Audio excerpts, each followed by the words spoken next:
पांडव नगर के राजा मंगलसेन के मुख्य मंत्री, जिनका नाम जगत राम था, बूढ़े हो चुके थे।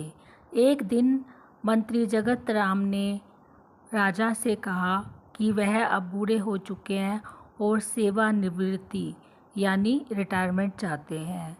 तब राजा मंगलसेन ने कहा, यदि तुम्हें सेवानिवृत्ति चाहिए तो तुम पहले अपने जैसा ईमानदार योग्य मंत्री तलाश करो, उसके बाद ही तुम सेवानिवृत्ति के अधिकारी होंगे।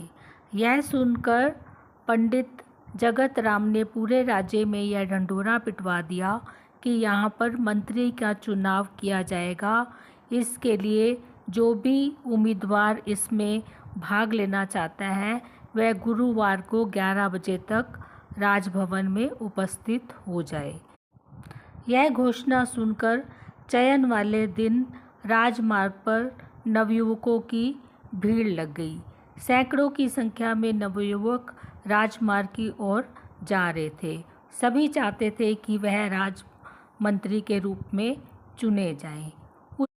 उसी रास्ते पर एक वृद्ध पुरुष बैलगाड़ी लेकर जा रहे थे। अचानक ही उनकी बैलगाड़ी का पहिया नीचे कीचड़ में धंस गया।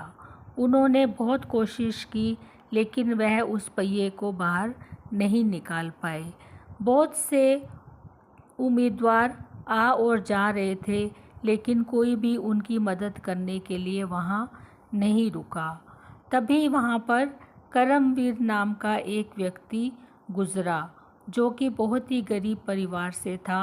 वह भी मंत्री के पद के लिए राजमहल की तरफ जा रहा था। जैसे ही उसने बैलगाड़ी को कीचड़ में धंसा देखा, वह तुरंत उस बूढ़े व्यक्ति के पास गया और उसने कीचड़ में घुसकर उस पहिए को बाहर निकालने की कोशिश की और वह सफल भी हो गया। कीचड़ से बैलगाड़ी निकालते वक्त उसके सारे कपड़े भी गंदे हो गए और उसका समय भी नष्ट हुआ। पहिया निकलने के बाद उस वृद्ध पुरुष ने करमवीर को बहुत सारा आशीर्वाद दिया और इनाम स्वरूप कुछ पैसे देने के लिए भी कोशिश की, लेकिन करमवीर ने बड़ी ही विनम्रता से वह पैसे लेने से इनकार कर दिया।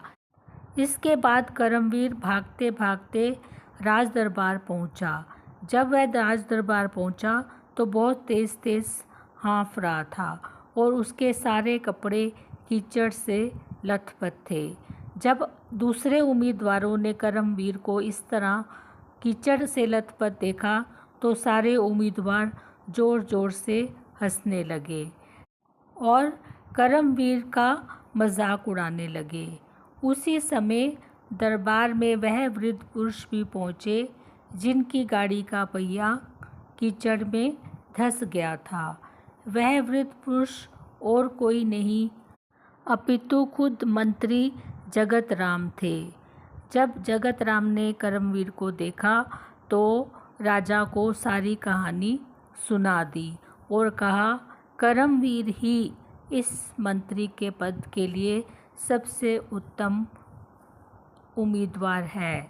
राजा ने जब जगत राम से करमवीर की पूरी कहानी सुनी तो वह बहुत प्रसन्न हुए और राजा ने कहा, जो व्यक्ति सामान्य व्यक्ति के दुख को समझता है और उसके दुख को दूर करने की कोशिश करता है, वही सबसे अच्छा मंत्री बनने के लायक है।